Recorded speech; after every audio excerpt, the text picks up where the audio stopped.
I didn't see you post on Facebook I anything. did. I did. Oh, okay. I somehow missed it. Did you tag me in it? I did. Why did I not get a notification?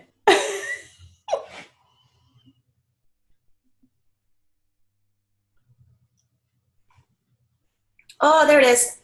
Okay. Woo! I think I did a couple. Oh, okay. You? I see one. Huh. That's okay. No worries. As long as we got one, that's good. Yeah, I did Instagram. And I tagged you on Instagram. Oh, okay. And I did Facebook. I got the Facebook one.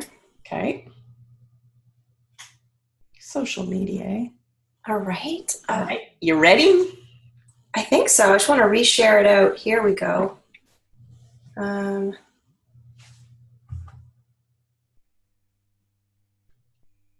I guess I can't from Insta. It's fine. Let's do it. Let's do it. Okay. Hi, everybody.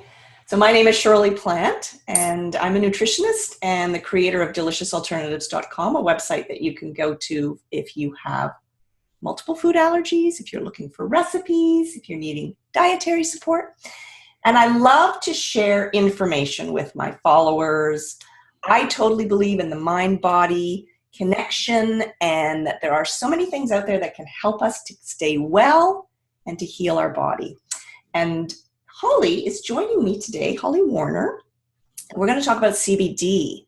So Holly is a board-certified practitioner and clinical nutritionist with a background in functional medicine. Holly has been dubbed the hormone hacker and DNA gangsta. I love that. Her practice is globally known for helping those with gut issues, autoimmune issues and conditions, hormone imbalances, and genetic variations through the use of bioidentical hormones, LDN therapy, and cannabinoid therapy, along with some good old-fashioned herbs and healthy diet. Welcome, Holly, and we'll mention it again, but I also want to just let people know that they can go to your site, which is hollywarnerhealth.com. So let's chat about CBD. Let's start with, okay, what is CBD? What does CBD stand for? Cannabidiol. Cannabidiol. That's it. Cannabidiol. You say it so Super easily. easy. So the CBD, the cannabidiol we're talking about, is from hemp. So what's the difference between CBD from hemp and marijuana? Okay, so when you have, the male versus the female plant, when you have the marijuana, the flowering and doing all of its lovely jazz, and then the non-flowering plant being the hemp, you're going to have a lot more THC in a marijuana plant and a minimal amount of CBD, cannabidiol. If you go over here to the hemp plant, you're going to have massive amounts of CBD and little amounts of THC, which are the psychoactive properties. You're a kid, your friends are passing around a joint, you smoke a joint, you feel all high, you get the munchies, that's THC. Okay. And so as you're saying, in the CBD from hemp, it's much lower THC. So what's the significance of this really low THC in the CBD from hemp? We have what's termed a entourage effect. Have you heard of that term before? No. Okay, so it's in all plants. You can look at holy basil, which has very similar properties to marijuana. Funny enough. Did not know. Yeah, absolutely. So for, some of my patients, I say, grab holy basil tincture. It's going to calm you down. It's going to lower your cortisol. It's going to curb the sugar cravings because it's lowered the cortisol. A lot of the same properties in holy basil. Mind you, CBD has more of the inflammatory response where it's lowering and pushing down that inflammation. It's really supporting all of your systems from your endocannabinoid system all the way down to your endocrine system and many, many others. So essentially, you want to have that entourage effect. So that little bit of THC that's in there, even if it's, trace 0.1%, even if it's really, really low, just kind of almost supports the CBD in doing what its role is. You don't have to have THC in it. CBD works just fine on all of the CB2 receptors throughout the entire body. So you don't have to have THC. However, THC needs CBD because it counteracts, it's almost antagonistic to the psychoactive properties that would agitate, irritate, create aggression or anxiety in many people with certain genetic mutations of the population that say, oh, I can't smoke a joint, I get really nervous or paranoid. That's because there wasn't enough CBD to counteract the excessive psychoactive properties. Okay. So you are able to enjoy the medicinal property of the THC when you balance it with enough of that entourage effect, that synergy of the CBD. Okay. And so you're starting to explain, what are the properties or what properties does CBD have that differ then from the THC? So they're going to affect, there's a crossover, of course, so they'll affect a lot of the same things and a lot of the different things. So THC has a much higher pain relief effect. Okay. So patients that are going through cancer, severe pain, I might recommend a 1-to-10 or a 1-to-7 ratio, 1 being THC, 7 or 10 being CBD. Okay. Got my calls coming in from California, even though I turned my ringer off, my phone, on my watch. Too many gadgets, too much technology. Too many gadgets. So you want to look at what's happening inside of a cell versus outside of a cell. You've got cannabinoid receptors, you've got endocannabinoids, you've got metabolic enzymes. So your cannabinoid receptors are going to be found on the surface of the cell. You're going to have small molecules that activate those cannabinoid receptors outside of the cell. Those are called endocannabinoids. So we have an endocannabinoid system. It's throughout our entire body. Right, and we'll get to that. I want to talk about that because that's interesting. And then we have our metabolic enzymes that break down the endocannabinoids after they're used. Okay. So this is how we have all of this, the effects of the body. So some of the properties of THC affecting the CBD or the CB1 receptors within the brain and a little bit back here, whereas the CB2 are throughout the entire body. You still have the CB1 receptors throughout the body, but predominantly they're here, they're in the brain. So neurological issues and stuff, we really, Parkinson's, Alzheimer's, anything neurological, we're going to use the THC for that. And it doesn't mean a massive dose. That doesn't mean you need to have high doses and have psychoactive properties. People that have insomnia, we use CBD for sleep because it calms you. If you have insomnia, it can actually make it worse. Oh. So what we tend to do is we will prescribe THC for those with insomnia. It's balanced with some CBD. Okay. But I guess it's finding that right balance. You have to find the balance. Right. You need to know this, and this is why it's so important to go to someone who is a cannabinoid therapist. And there are ones that took a weekend course, which is great if you're at the front desk, of a distributor. That's still fantastic information. But if you're going to somebody because you have a specific medical condition, you want to go to a medically trained endocannabinist, endocannabinoid therapist, someone who has taken a course that's going to get into the nitty-gritty so you understand every single system of the body and how each affects for dosing. Okay. So CBD from hemp, as you say, has this teeny tiny little amount of THC. So therefore it's legal? It is legal. Now we have the white over here. We have the black over here. And then we have the gray in the middle. And nobody, even our government, has any idea what falls into what category. We have no clue. CBC did an article that this past week, it came to me on the weekend, and they said, CBD is illegal. And I went, CBD's been legal for years, before we even talked about legalizing marijuana. But they've classified anything that didn't come from the stalk of the hemp plant even as a class 2, basically like a narcotic, basically a phase 2 narcotic.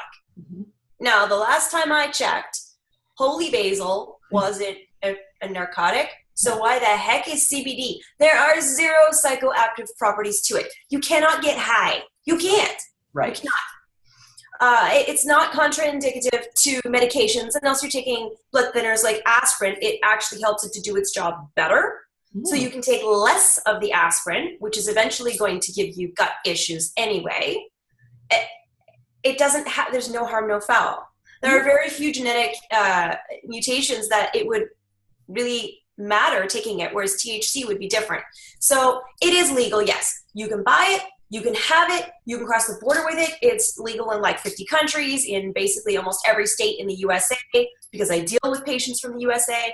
It's legal. There's nothing wrong with it. They've legalized it for athletes to use for recovery. The sports powers that be have, I believe it was January of this year, it's now legal. You can have it. For athletes? Not THC, but CBD, yes. Right. Because it doesn't come up in a drug test, is that right? Yeah, so if you were downing bottles of it, it might show up on a drug test. But I deal with people who are military at high levels, police officers, other various positions where they are tested regularly for marijuana or for anything like that, and they are fine. Okay. Good to know. And you can get it with zero THC, and that's not an issue. It's still going to do its job. It doesn't dilute it any. Right, but as we said, and we'll go into that later as to what. So you mentioned earlier that we all have this, and I don't know if I'm going to be able to pronounce it. Endocannabinoid. Endocannabinoid. Thank you, Holly. System. Tell us about this. This is fascinating. Oh gosh, it is. Like, if you looked at here for your CB1 receptors, you would see it's here in your brain. We're looking at CB1 for THC. If it were butterflies, I would have a head full of beautiful butterflies, and those butterflies would travel down basically my spine. Okay. Like the nervous system. Okay. And then if you looked at the CB2 receptors, made them a different colored butterfly, they're little scattered, and then they're all here. And here, and they're all throughout my body, and they go right down to my toes. They're everywhere, throughout the entire body. And you might find the odd, CB1 receptor kind of here and there, but predominantly it's the CB2. And they're glorious, and they are everywhere, and they are in an abundance outside of the nervous system, like your immune system, your liver, that hepatic system, your hormones, your endocrine system. So while people say, I took CBD to balance my hormones, no, you took CBD to support your endocrine system, which in turn then allowed it to do its job in balancing your hormones, you see? Right. Okay. Does that answer that? I go off on a tangent. No, I think so. So as you say, we have this system. Well, all species that have, all like vertebrate species have a cannabinoid system, an endocannabinoid system. It plays a crucial role in like homeostasis for everyone. So cats, dogs, humans. Okay. It's something that evolved a long time ago. And so how do we fuel that system? Should we be taking CBD? So Dr. Ethan Russo, who is someone who is an expert, he's a pioneer when it comes to cannabinoids and the endocannabinoid system and cannabidiol, because cannabinoids, okay? So as the pioneer, he's done a lot of research, in Brazil with children that have pediatric brain fart, pediatric diseases that would require CBD due to seizures, typically seizures, neurological diseases, etc. So he's one of the pioneers. And what he's kind of come up with is like the holy grail as far as 20 years of research goes as to what it can do for us. Okay. Pediatric epilepsy. Oh, there it is. Wow. So what he's saying is that everyone on the planet is deficient. We talk about magnesium deficiency. Right, yeah. Vitamin D deficiency. We don't talk about endocannabinoid system deficiency, which is a deficiency of cannabinoids, or specifically cannabidiol. So if we're deficient, we start to present with symptoms. We get higher inflammation, our immune system is off, we feel more agitated, we have, I mean, and the list is like this. Yeah.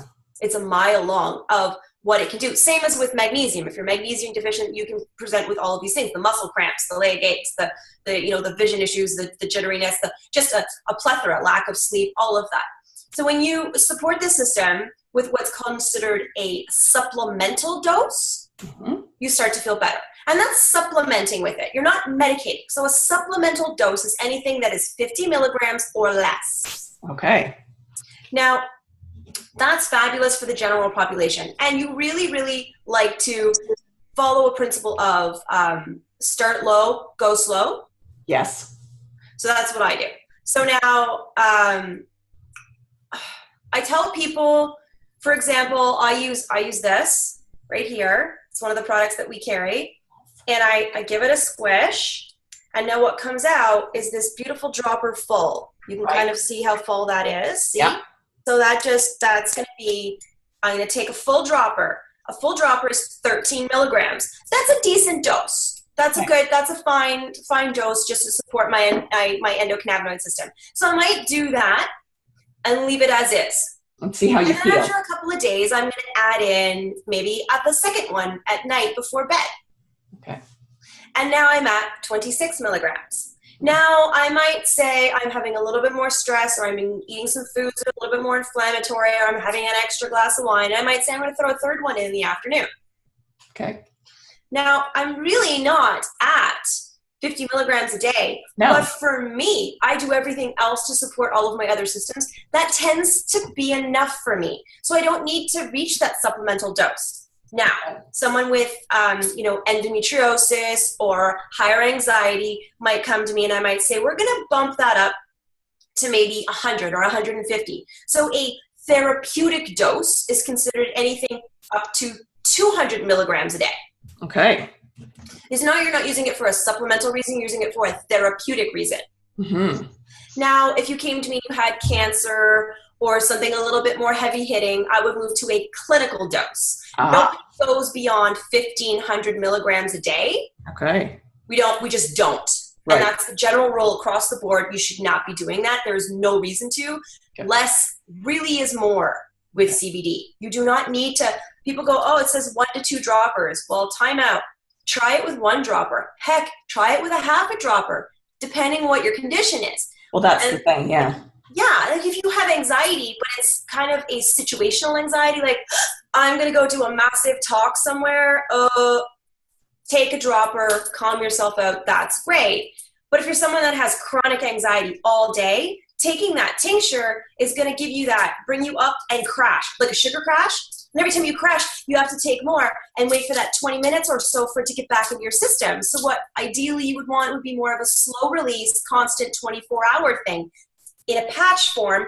So because CBD is processed by the liver, you're going to go around that and you're going to have to go directly into your bloodstream, constant slow release used all day long to keep you calm and not have an anxiety attack. And then if you did have an anxiety attack because somebody cut you off in traffic or you just got served divorce papers, you still have a tincture that you can go, oh, good Lord, give me some of that. It's like reaching for a glass of wine. That's healthy.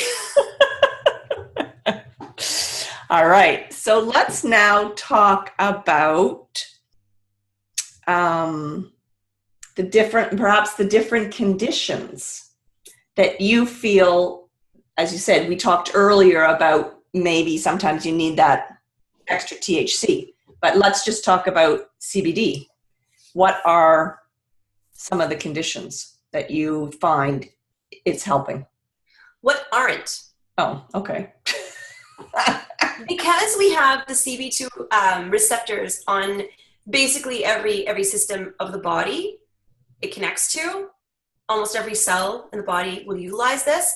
There's not a lot that CBD can't do. Is it going to help with weight loss? I mean, maybe let's have some limits in a very roundabout kind of a way, maybe, because it's helping other systems to do their job, but no.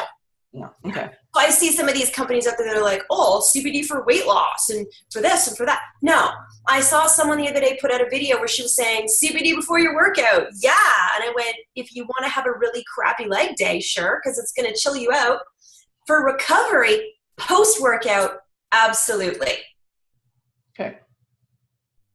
Okay. I have patients who are diabetic who use it because it helps with those systems in conjunction with everything else that you should be doing right. I have patients who use it for anxiety, for sleep, not insomnia, but sleep issues, different. Okay, so differentiate that for us. So insomnia is a condition, whereas issues with sleep, because you can't turn your mind off, or you've had an agitated day, or just trying to calm yourself down, support those adrenals, give your body that relaxation, like having a cup of tea right in the evening, maybe, sort of the same idea. Okay. Whereas insomnia is a condition, different receptors. You're looking at the THC aspect of it that's required, because CBD will have the opposite effect. Because with insomnia, it's not that you need to just chill out, it's that you actually have sleep disorder. Right. And but there again, it's finding the right amount. Yeah, I had one patient she said, oh, I gave it to my husband for his insomnia and it made it 10 times worse. And I said, oh, good Lord, no, don't give it to him. She said, but it helps me so much with my sleep. I said, yes, but that's because you had DHEA that was low, DHEA hormone put out by the adrenals, DHEA and cortisol. So that was really low. So supporting that meant she wasn't waking up in the middle of the night anymore. She was falling asleep and allowed her to relax. She stayed asleep. So we supported those systems. However, for her husband, it sent him into this spiral of, oh my God, I didn't sleep for 3 days. Okay, right, okay. Post-recovery, it's fantastic for workouts. It's great for any kind of inflammation. I use it for patients with PCOS, endometriosis, period cramps in general. Again, the post-workout recovery. If you know you're eating out a lot and doing something crap because you're on vacation, use it. It's really interesting because it supports the liver and the whole hepatic system, but it does it so well. It's so good at protecting and almost reversing fatty liver, non-alcoholic fatty liver syndrome, and all of the others that go with that as well. It's very protective of that. So some people take it as a preventative as well as a treatment. That being said, I always give this warning to patients where I say, listen, it's great to take before you go out drinking because it's going to really support your liver. But it almost makes you feel as though you're not feeling as much the effects of the alcohol. Right. You don't feel quite as drunk, but your blood alcohol level still shows you are that drunk. So don't think, oh, hey, I'm fine, get in a car and drive. Right. Know that if normally you're no good after 2 glasses of wine, even though you feel like a rock star, you're still no good. Okay. Don't drive. What about autoimmune conditions? 100%. Absolutely. Okay. Pain. Pain, it's fantastic for pain. Absolutely. Now, it depends on the degree of pain. How much pain are you in? Because, this entire bottle is 400 milligrams of CBD. So now, if I'm having a really bad endometrial attack of my endometriosis, day 1, day 2 of my period, I might go for 2 droppers full. It's 26 milligrams every 2 to 3 hours. Okay. And that's fine. There's nothing wrong with that. Okay. But I might prefer to have a higher dose than the 400 milligrams. I might go for like 1,000 milligram bottle and have maybe, 30, 40, even 50 milligrams per dose if needed because the pain is really bad. But then I know that it's in my system and the key with inflammation is catch it before it starts. Right. So that you don't have to play catch up and bring it back. So if you know that you have something like that, for women who have painful periods, I say, you get the trigger the night before, oh, that feels a little heavy. I'm going to wake up in pain tomorrow. Get it in you right away. Okay. Max dose. Take 2 dropper fulls right away. Even 3 is not going to hurt you, but take 2 in the morning, get another 2 in you. You're going to wake up feeling fine. Keep doing that dosing schedule so you stay on top of the inflammation and you'll breeze right through that painful period like it's nothing. Okay. So it's good for pain, but for those that have a much more severe chronic pain, I might add in that little bit of THC for, again, that synergy, that sort of entourage effect. And that does require a script in most cases. I mean, it depends on how Again, we talk about that gray area where under 0.03%, some people say it's 2, but it's not, it's 3. Under that of THC is fine. So you could try that and see if that was enough for you. But for other than we do prescribe, we say it's maybe that 1 to 10 or 1 to 7 ratio for that pain. Mm-hmm. What are the different types of ways you can take CBD? I mean, you had said, you have the tincture. Yeah. Are there other ways that you can? Oh, yeah. There are so many different ways. So as a clinician, I have my favorite medicinal ways of doing it, but the general public may or may not be quite as open to some of them. I love suppositories. That's a great way to get it in there. Amazing. So if you have a painful period, you can put that up there and maybe instead of a tampon, or you can break it off and put it above the tampon. It's going to go up. It's going to dissolve. They're in, nice coconut oils, or in some cases other oils that are very complementary to the pH balance than the delicate flora in the vagina. Yeah. Because you want to be careful of that. You don't want to be just sticking anything up there. And it's made for that. We have other ones where they're done rectally, which is great for those that suffer, autoimmune conditions with the gut, with the intestines, all of that. So those are great. Okay. I mentioned the patch, especially the slow release, really low dose. If you're taking the tincture, you could do a 20 milligram patch to complement it. If you're not taking the tincture, you could do a 40 milligram patch. And it's perfect, slow release all day for 24 hours. It's fabulous, gets right into the bloodstream. Great for those with anxiety or different levels of pain. You can use the pure oil under the tongue. It's like a grain of rice, and that's it. Tinctures are really easy. Again, that's the tincture. We have capsules, which are great.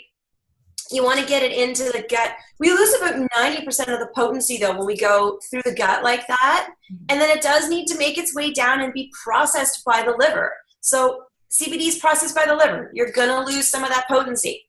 So be aware of that as well. And depending on the shape of your liver and how it's functioning, you might lose more or less. So some people need to take a higher dose, not just because they have a deficient endocannabinoid system, but because their liver is, it's sluggish. If you have a sluggish liver, it'll help with that, but you're going to need to take more.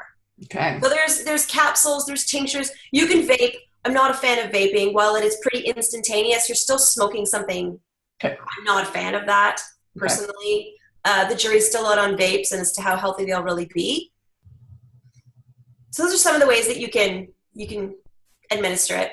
Oh, the stick. Yeah, the pain stick. So you can rub it on topically as well, which is fabulous. Yeah, love that. Love that. And I haven't used this yet. So the CBD soap is awesome. I really love it for psoriasis, for any skin issues. Guys love it in their beard. It really softens it up. Women love it in their hair for scalp conditions. It's really fantastic. My kids love it. It's great. Smells beautiful. Psoriasis, all of that. It's not, washing your body with the soap isn't going to be a pain reliever. No. But if you have a sunburn. Yeah. Okay. So what do you need to look for when you're buying CBD? Oh, gosh. Sorry. Are they all created equal? No, they're really not. Like any supplement on the market, like any medication on the market, you're going to have the pure, you're going to have the good, you're going to have... So how is it processed? CO2 extraction. Perfect. You don't want it processed with all of these, like the hexanes and all of these chemicals. Right. These are not chemicals I want in my body. If I'm taking this for an autoimmune condition, the last thing my autoimmune condition needs is a product that's supposed to help me, that's full of chemicals, that's been processed with chemicals, that's going to make me spiral into an episode. That's counterintuitive. So CO2 extraction is very important. The plant that it came from, you need to know that it has all of the terpenes. The beta-caryophyllene is the one for pain, but you want all of them because, again, that's that entourage effect. That's the synergy. Put all of them together. You look for that. You want to know percentages. I had somebody come to me and she had a bottle and she said, oh, it's cheaper than yours. And I said, okay, well, what is it? She said, it's 1,000 milligrams in a 60 ml bottle. Well, this is a 30 ml bottle with 400 milligrams. So I said, okay, let's do the math on that. Had another one came to me with 1,500. So we did the math for them and did the breakdown, and it ended up being that her dropper was 8 milligrams, whereas mine was 13 milligrams. Okay. 13.3. And so she went, wait a second. They promote it like you're getting so much more, but I'm actually getting less? Yeah. Yeah, absolutely. Yeah. So then you do the cost on it, and she goes, I'm actually paying more. Yeah. So look at what you're getting. Okay. And if you're not sure, you just say, okay, 400 mil. I get that. What do I divide it by? 30 mil bottle. Yep. All right. What's that number? 13.3333333333. So my dropper, when I fill it, is going to be 13 milligrams. Right. That's pretty easy. Mm-hmm. So you can calculate on your own, but you really need to learn to calculate things on your own. And then you want to look at what is it in. If it's in olive oil, that can go rancid. You don't want that. If it's in hemp oil, which they say, oh, that's got the most synergy, it's also going to go rancid really quickly, should be kept in the fridge. Same with grapeseed oil? Grapeseed oil is going to go rancid? Grapeseed oil is also going to go rancid. So we don't tend to use that. Some companies do, and then I have patients that come to me and they go, oh, I don't know, it smells funny, or it just doesn't. You want to be careful. It's in a true olive oil with high polyphenols, then sure, but you don't know. Some companies are known to cut with other oils, so you're looking at canola oil or God knows what kind of oil, and they legally don't really need to disclose much of that to you, so that can be a problem. So knowing your source, they're remediators. So the plant will suck up everything that's in the soil. Right. So is it Hiroshima? I can never get it right. Anyway, we dropped a bomb, toxic crap in the soil, and the farmers started planting all of these marijuana plants because they said they're going to suck up all the bad stuff from the soil, and then we'll be able to use the soil again and plant. Yeah. So they didn't. They did that, and then they got rid of the marijuana plants. So that's just what they did because they kept sucking the bad stuff out of the soil.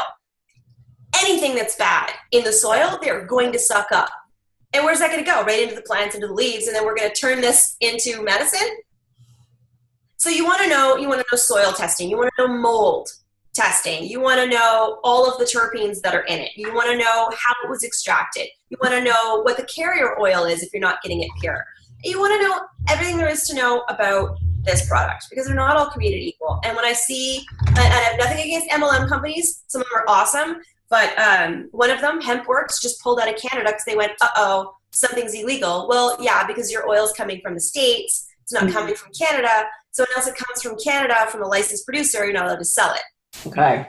In Canada. So they pulled out, yet other companies haven't pulled out yet, and I know they're getting their oils from Colorado.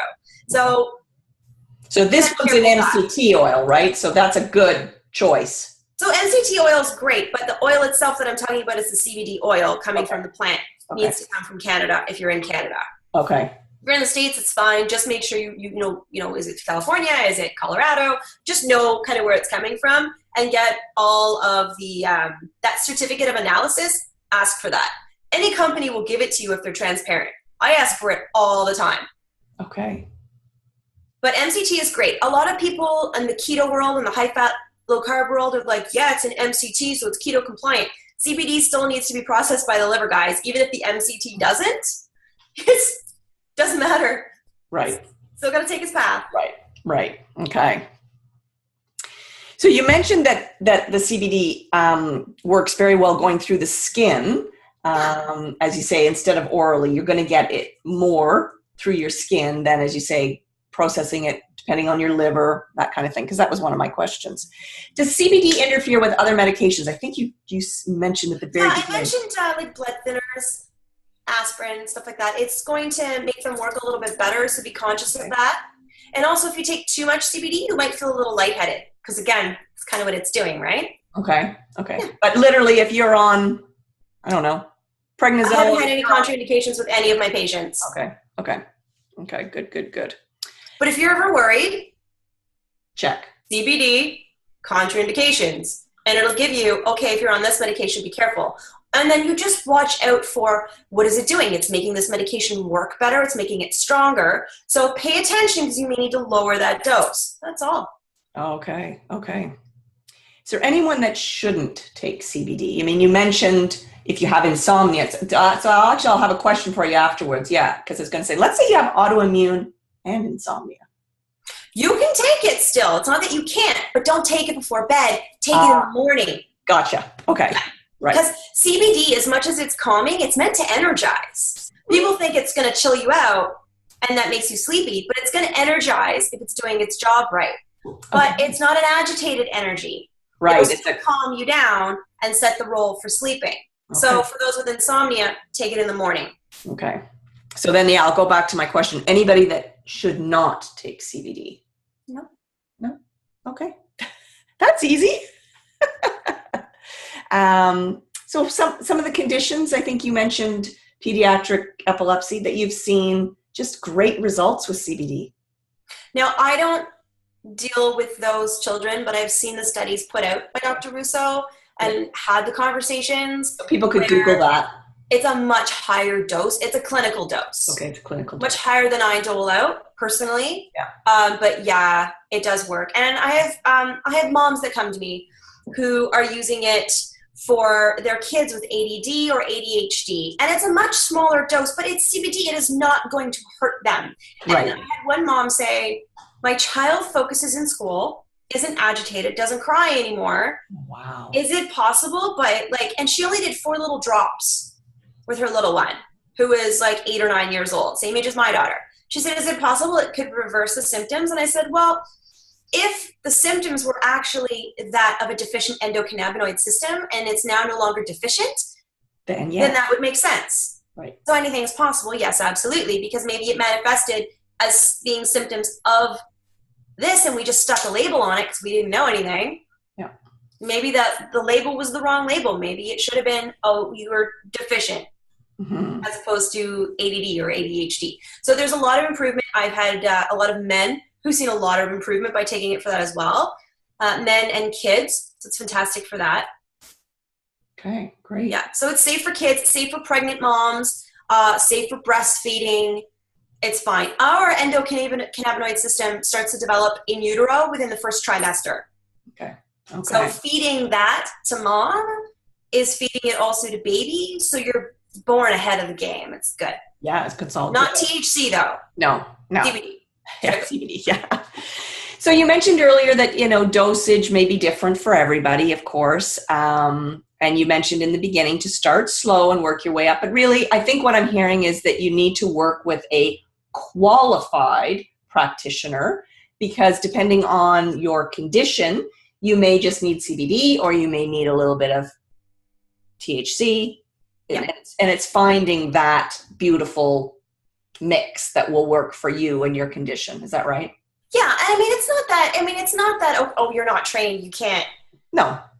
But it's just so, look, somebody gave me a piece of paper and it says that you should take 30 milligrams a day. Yeah. Well, I'm sorry. Did you take into consideration all of the symptoms that they have and the conditions that they are suffering from, and kind of look at all of the different symptoms and say, we're going to put you in this over here and give you this dosage? Or did you look at it, maybe certain times of the month they need to have a different dose? Did you look at all of that? Oh, you have a painful period, just take more. It's not just take more. Maybe you only need a little bit more. Maybe you need a lot more. Is it a painful period because you have endometriosis? Or is it a painful period just because, you consumed really crappy foods for 1, 2, or 3 months prior to your cycle? Because our body remembers what we did 3 months ago, and that's what comes out in the period. It's like a delayed reaction. So you need to understand, be a practitioner. I've seen medical doctors that were like, I don't know, just take it, I guess. Well, my doctor said to take this. Well, did your doctor take a course in it? Because if your doctor didn't, then they don't understand the dosing. As with anything else, LDN, bioidentical hormones, they need to take the training. You can't just say, oh, I took hormones in med school. Yeah, but you didn't take bioidentical hormones. You need to understand that the ranges are different and the dosing is different. Same with LDN. If you're not trained to understand how to dose it, what the max dose is for a patient based on condition, you're going to overdose them. It's too much.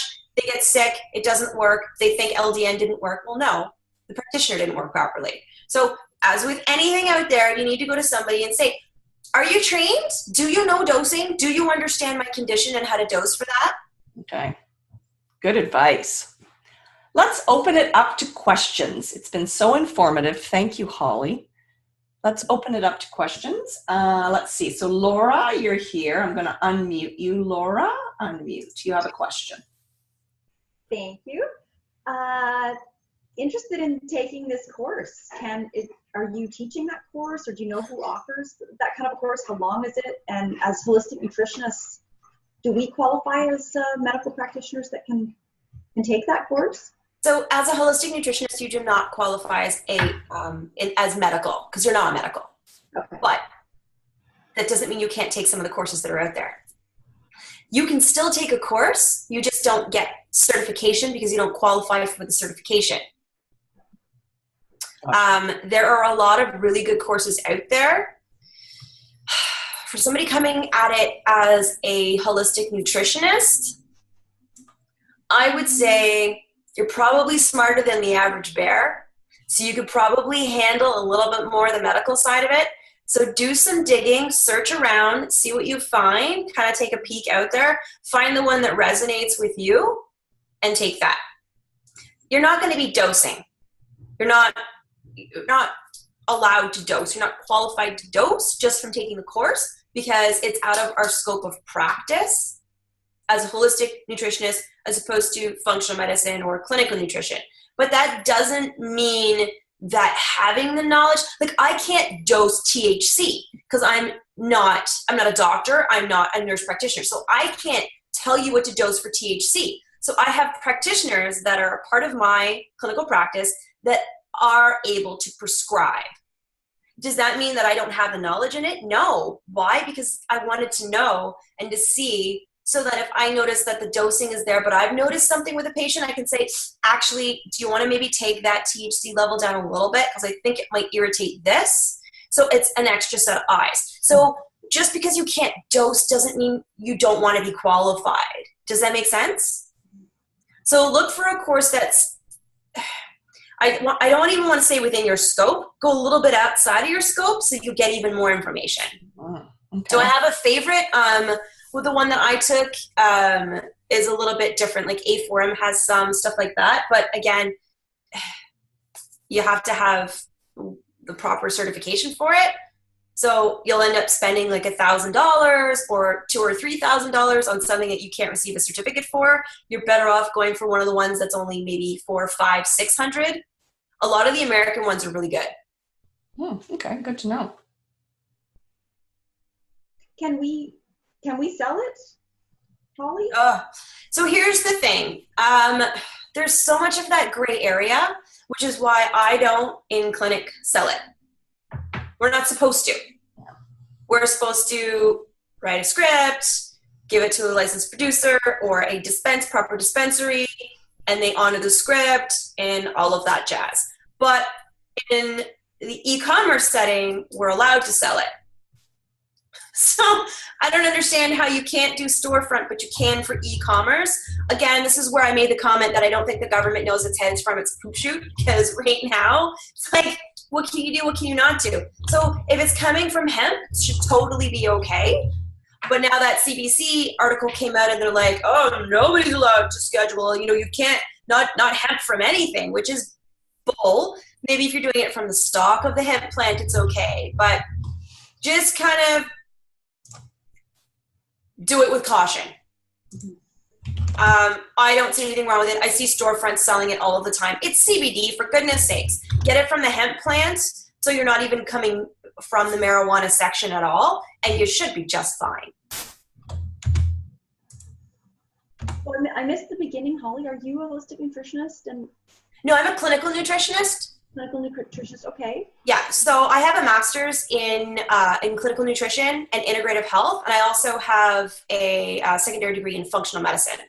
Oh my gosh. Okay, so you can write scripts?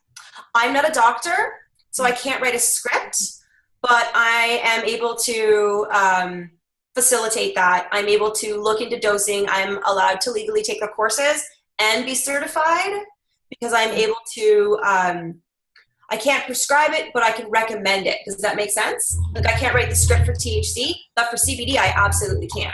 I can say, okay, this is what your dose would be for this autoimmune condition. Same as I'm able to say, okay, we're looking at, LDN for an autoimmune condition. You're probably going to want to, look at this, look at that. So if somebody isn't able to, say one of my patients is in the UK where they can't see my nurse practitioner who's licensed here in Canada, then I would say, okay, you're going to go to your doctor. You're going to ask him to dose you with 0.5 milligrams. You're going to titrate up every 2 weeks by 0.5 milligrams until you get to a max dose of, say, 2.5, or in some cases, 4.5.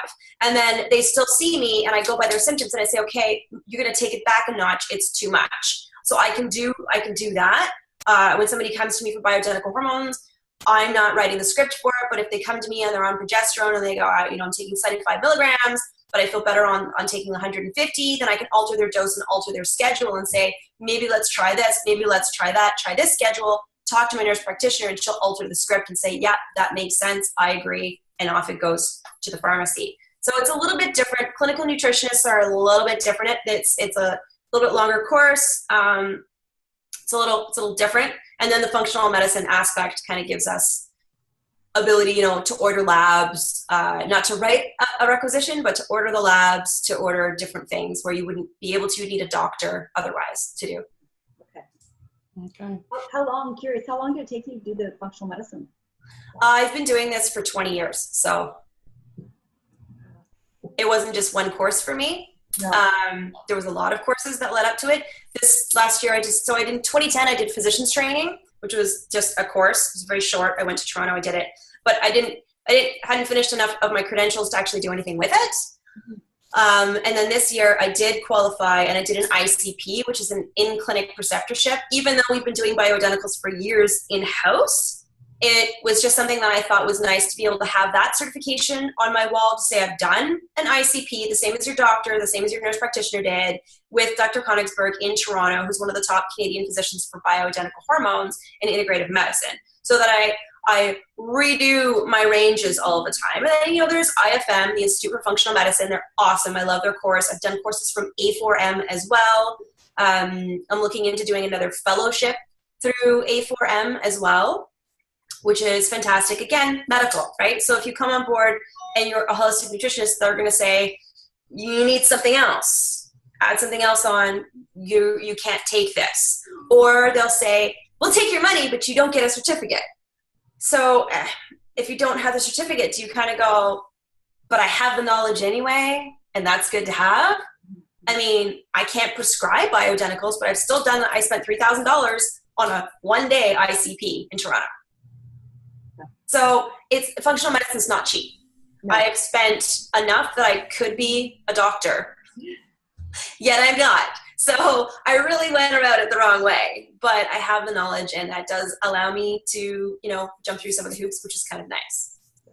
Well done. Okay, thanks for that. Great. You're welcome. So I just want to ask Viviane, because I know she has to head out. Viviane, are you there? Do you have a question for Holly? I don't think so. The only thing that I'm wondering is whether I could, kind of take the CBD and start lowering my prednisone, so that whether it might be something that I could use to get off it, and whether I would need to be working with a practitioner in order to do that, or whether I could do that on my own. Typically, I like people to work with a practitioner, but I mean, you are your own health advocate. So if you want to start adding in the CBD, same thing, add it in gradually. Don't shock your system. Add it in, start with that 13 milligram in the morning, and then maybe add it in the evening, and then add a third dose during the day. See how you do. And then gradually, under your doctor's, supervision, you'll be able to lower the dose of your prednisone. And eventually, yes, many of my patients do get off of it. But be slow and gentle. Let the CBD come on board, do its thing, get that really under control, and then start to wean off the prednisone. But I really like it done under someone's supervision who is medically trained, whether it be, one of my nurse practitioners or your medical doctor. And if there's a kickback from your medical doctor, you can kind of figure it out on your own. Yeah, no, I do work with an endocrinologist. Yeah, no, I do work with an endocrinologist, but I don't find that they know very much. They don't. They don't, unfortunately. I have a PhD in myself, so I know better than anybody else. So I feel that they kind of are there just to kind of just to sort of make sure that I'm not making any mistakes. But basically, usually I'm kind of right on with my decisions. Then I would say go by what you know, add it in, Right. listen to your body. You'll be able to lower your prednisone. Okay. Good. All right. Good. Thank you. Any other questions? You can just type it in here in the box to the right. I want to ask you about traumatic brain injury, motor vehicle accidents. Oh, that's the one I forgot about. Laura and I work with syndrome. concussion. Yes, concussion. Yes. So I personally started using CBD because I was in an accident and I had a mild concussion. Okay. And so, of course, the first thing we do that's hit is, the neurohormones. So progesterone within the brain. So I started taking progesterone. And then my doctor, who actually is one of the leading endocannabinoid and cannabinoid therapists in Canada, he deals with Health Canada, he deals with the government. He's like the man. So Dr. Halle said, you taking CBD? And I went, no, I'm not in pain, I'm fine. He went, Holly, hello, you have a brain injury. Get the CBD. So he immediately wrote me a script and was like, go get this. We're going to send this to you. And I went, holy cow, I dropped the ball on myself, which is what we do sometimes. And yeah, absolutely. So it's fantastic for brain trauma. And in my therapy for my recovery, and I use myself as an example because it's the easiest thing to do. I was seeing physio, chiro, I was kind of doing all of it. My physio and my RMT were working on the base of my skull, my concussion symptoms, my response rate, all of that. Within me taking it for just a week, I went in for my session and I didn't say anything. And both of my therapists went, what did you do? So what do you mean? They're like, you're responding to treatment like crazy all of a sudden. I can get in deeper. I can move things around. It's almost like your inflammation's gone down and you're really responding to the other treatments. Your triggers are less. And I went, I'm taking CBD. So yeah, for concussions, post-concussion syndrome, and it doesn't matter if it's been a year, 2 years, get it in you anyway. It's going to help. It's fantastic. And again, would you say with those clients to start slow and work up? Because with anyone, I like people to start slow just to see how your body's going to respond to it because everybody's dose is different. So, I mean, I could start people on, start right out the gate on 50 milligrams. And that I think that's just a horrible thing to do. Okay. Is it going to hurt you? It's not going to hurt you, but you might not like it. You might feel like, I don't know about this. Maybe it'll give you a headache. I don't know. Right. Everybody's different. But I guess I'm just, wondering like then how, especially with concussion syndrome, there's so many other things going on, right? So how are they going to, I guess, slowly work up just to see if you notice any? Because every 2 or 3 days, just add a little bit more. So start with, say 2 dropperfuls that first day or 3 dropperfuls that first day. If it's really, really bad, I had one patient who severe, absolutely insane concussion. I don't know how the guy didn't die. 2 droppers right away, and then again every 3 or 4 hours another 2 droppers. We started sort of at a higher dose because of the severity of his injury, and that again is why seeing a trained clinician is important. His symptoms, he was like, oh my god, you saved my life. And I went, no, I didn't, CBD did. But he noticed such a difference. I had another patient whose husband was injured in another country, and his hands are his livelihood. And basically they were like, we're either going to have to amputate your fingers or your entire hand. So we got him on a higher dose CBD. And he's like, when he went for his therapy after, they said, what are you doing? He said, what do you mean? They said, well, your range of motion went to here when it should only be here. And then again, he was down to here. And they said, what are you doing? So all of his specialists at the hospital and all of the different people were like, what is happening? This is insane. And the nerve endings and your response rate. And he said, listen, guys, it's CBD. That's literally the only thing I'm doing. Oh, and FYI, I'm not taking the pain meds. So wow. I thought,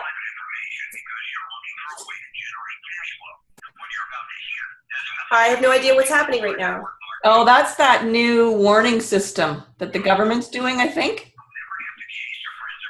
On your phone. Really? Yeah. So if there's an Amber Alert, if there's something bad going on, it just comes on your phone. You didn't get the Amber Alert yesterday? It's like No, I got nothing up until this point right now. Shouldn't there have been like a big beep or a buzz? I don't know. Hey. Okay, so that's really good. So, but it's interesting. So I do have one client, and unfortunately she was going to come on. I think she has a little issue with hemp, but I just think, oh, she'd be so good on CBD because she's got post-concussion, but maybe But if it's an issue with hemp, then you swap her over to marijuana. Okay. Yeah, okay. And that's fine. You can still do like none of the THC. That's completely fine. Oh, okay. So she'd go and see a practitioner that can write the script for the medical marijuana, the CBD side. Yeah. So either she could come and see me and she could see one of my practitioners. I have one who's done, I believe it was the A4M that she did. She's a nurse practitioner. She's the same as a doctor. She can write a medical script for anything, including narcotics now because they just recently changed that. Okay. Or, you know, there are different places you can go. Canvas RX is a good place to go. I have a colleague of mine there. She's good. I send people there to talk to certain, you know, if I make the recommendation to that. So there's some places where you need a referral. There's other places where you just go. Right. And I think too, I don't know whether the insurance company would cover that or not, or. Really depends on who you're dealing with. The same with anything. Same with bioidentical. Same with like any of the treatments. Okay. I know that there are places that I deal with for patients of mine that can't afford my fees. Yeah. And they can't afford a lot of like the medication side of it. So we send them because they'll talk to them for free. They'll give them a script for free and they'll work within your budget. Okay. And send you to the right LP and say this LP does like budget matching to get you the medication that you need. Oh, great. Okay. I might send that. I might get that from you for her because she's, you know, when you're in a car accident, you're off work and you're not making any money and you're trying to get better. And yeah, anyone that comes through me, that's essentially what I do facilitate that. It's the agreement that I have with this company. Great. Okay. Yeah. Ashley, Kathy, Sherry, Laura, any more questions? You can just raise your hand or you can type it in. Laura, did you have a question? Yeah, I did. I guess I missed the first 6 minutes. I apologize for that if I'm asking something that was already said, but I know I have a couple clients right now with post-concussion syndrome. Would love to get them started on this. I know you just kind of explained that, but do I need to have them go to their doctor or have them go to you? What's the best way? What is it they have? I missed that. Both two have post-concussion syndrome. Okay. So where are they? Is it a recent trauma or is it? Both are, one is happened in February and one happened January last year.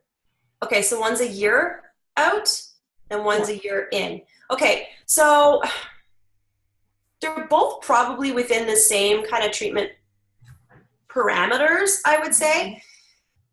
What you want to make sure you're doing is sending them to the right place to purchase the CBD. And if they need to talk to somebody about dosing, I have no problem as far as like a professional courtesy. If you say, hey, talk to Holly about dosing, I can give them some guidance as to what they should probably be doing, because a little bit, or even if you want to say, hey Holly, what do you think about this or whatever, we can schedule a 15-minute phone call where I can say, oh, okay, what are their other things that they're going through? If you say she's got post-concussion but really severe anxiety, it's kind of all the time, I wouldn't say, you know, here's a tincture. I'd say let's try the patch for slow release and see how they do with the tincture on top of it throughout the day. So maybe in the morning take the tincture, have the patch on all day, but then in the morning take the tincture. Where if there was no chronic anxiety, it was just the post-concussion, then I would say stick to the tincture, here's your dosing schedule. Okay. So I'm always happy to kind of professional courtesy, like go through that with you, as long as I know that where you're sending them is somewhere that's quality, which is why we had started the Slippery Buddha. We have our own website, my partner and I, it's called slipperybuddha.com, because we bring in products. So now we only have one line that's there right now because we're actually developing our own 2 specs that we have, some higher doses and the patches, all these different things to bring them on so that different patients with different symptoms have somewhere to go where they know someone with an R&D background, someone with a medical background, someone with a sports background has all kind of had their hands in this to say, this is good for this. We even have pet CBD on there now because we wanted, you know, so many people with pets, animals can use CBD, anxiety, pain, all of that. It's way better than giving your dog, you know, some of the medications that are out there. And I mean, these are our fur babies. So absolutely, right? Safe for vegans, all of that. So anything like that, if you have questions, yeah, absolutely, we can have a quick call. If you are referring someone to me and they only need a consultation so that I can go through all of that with them, then it's like $75. It's not my standard $275 rate. It's much, much cheaper because that's all we're doing is having that conversation. Okay. 15-minute conversation? So a courtesy call for me, like a professional courtesy call, would be 15 minutes that I don't charge for because it's you who is a professional in the same field as me, you know? We're on the same page, we're doing the same thing. So yeah, we can pick up that phone call, have that call. If it's detailed and your patient needs to kind of have some more specific dosing and look at some of the other things that are going there's a lot of conditions with it, then yeah, it would be a consultation. Bump them over to me for a consultation, and then I bump them right back to you. But also as a professional courtesy, I'll say, here's my treatment plan for them. Here's why I'm doing it. Here's some key points to look as you continue your treatment through the holistic nutrition side of things. So it's very possible that like one of these clients will want to talk to somebody who's an expert like you know, so I could see her wanting to have that time with you in a call.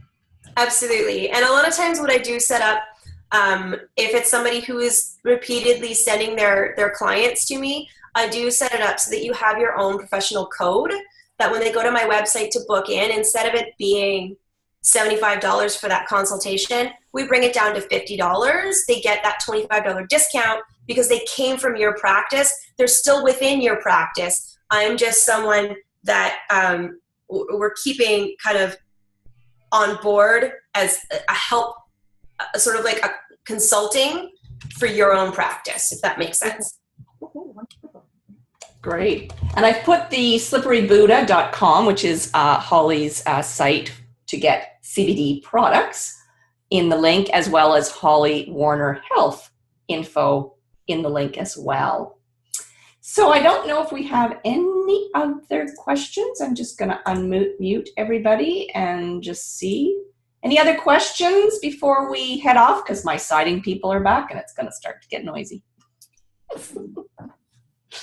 No, I don't think so. Anything else, Holly, you'd like to leave with? Oh gosh, I'm sure that there's a ton of things that I didn't even touch base on. There's a lot. Oh, there's so much, right? And maybe we come back for another chat.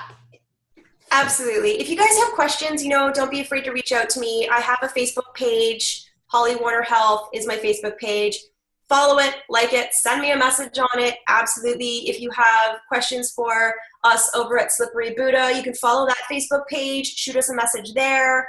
My partner and I are always on it, kind of checking in and giving that extra bit of advice if needed, for sure. Good. Thank you so much for taking the time. I know you're a busy lady. Thanks for sharing your wonderful knowledge. Thanks for having me. Bye, everybody.